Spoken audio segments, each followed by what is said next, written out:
So now I'm going to talk about part three, which is the part about Ridgeway. Okay, so we're going to just start with kind of the main plot point, or yeah, the main thing to kind of know about Ridgeway, which is sort of his fixation with Cora's character and the reasoning behind that. So he's this infamous slave catcher, kind of known for his success as a slave catcher. But Mabel, Cora's mother, who was the only one who ever successfully escaped Randall Plantation, is the only slave that he was never able to capture. And so, she's kind of like the one that got away. And so then when Cora escapes, she kind of becomes like a symbol for Mabel.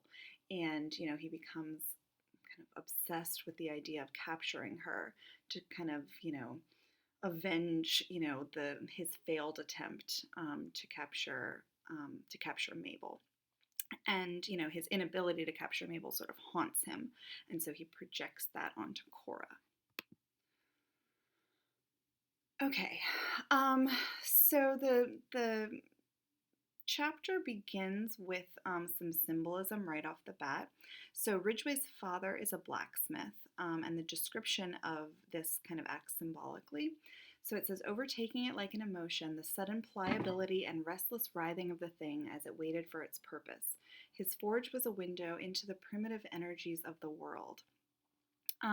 So this suggests just the primitive, kind of simple nature of humans, the way that we're easily overtaken by our emotions, the way we kind of just wait to discover our purpose, right? And this is definitely seen in the character of Ridgeway, who's sort of waiting to see what his destiny is. And, his father is a blacksmith and wants him to follow in his footsteps, and Ridgeway doesn't want to do that. So he's sort of waiting to see like what his calling is.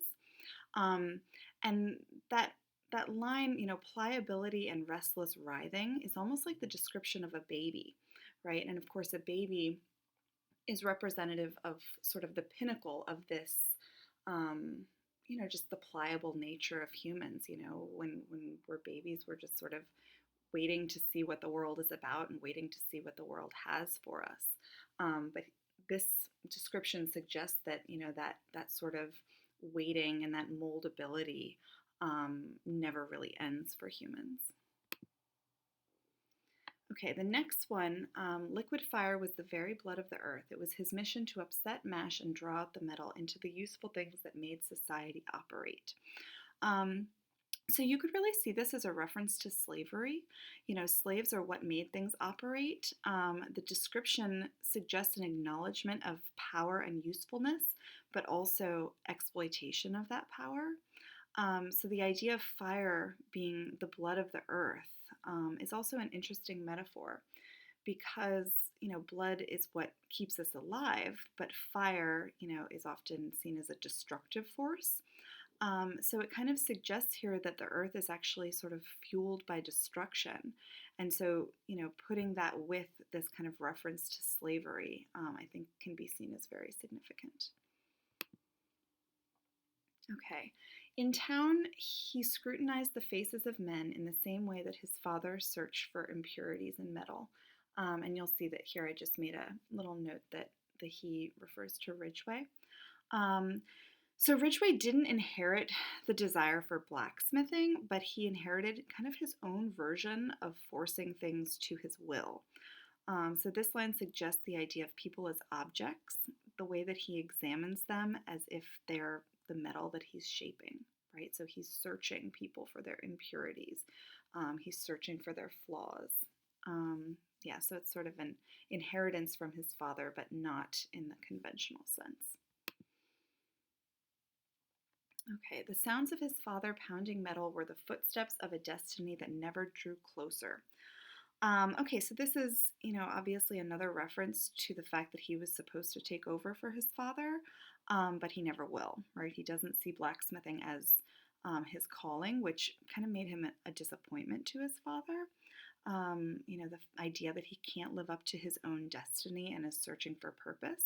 And then, of course, as we find out, he finds this purpose in slave catching. In another country, they would have been criminals, but this was America. So this is a reference to the work of slave catching. Um, and it basically just shows the lack of standards in America, the absurdity of what was legal at that time.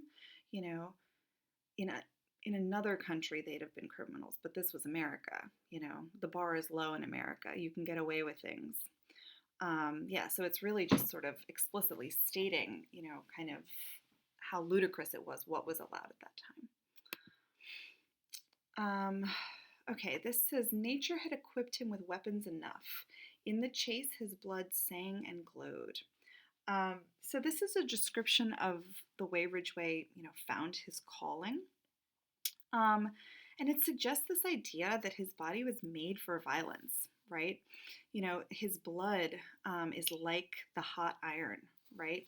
So it's this idea that he too is fueled by destruction. And then I think, of course, that's an interesting description, the idea of his blood singing when he is being a destructive force. You think of,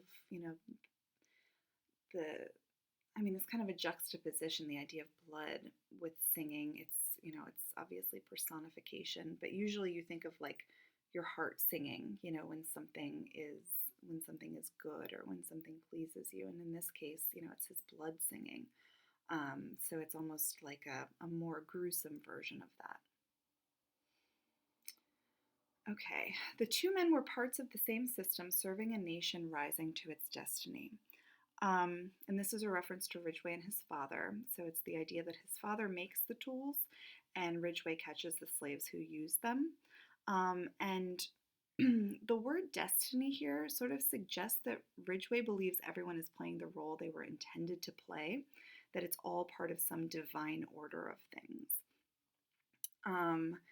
So it sort of shows the kind of diluted justification that Ridgway can find in what he does. He finally left his father behind and the burden of that man's philosophy. Ridgway was not working the spirit. He was not the smith rendering order, not the hammer, not the anvil. He was the heat. Okay, so this suggests that he's more than just the tools, bending things to his will.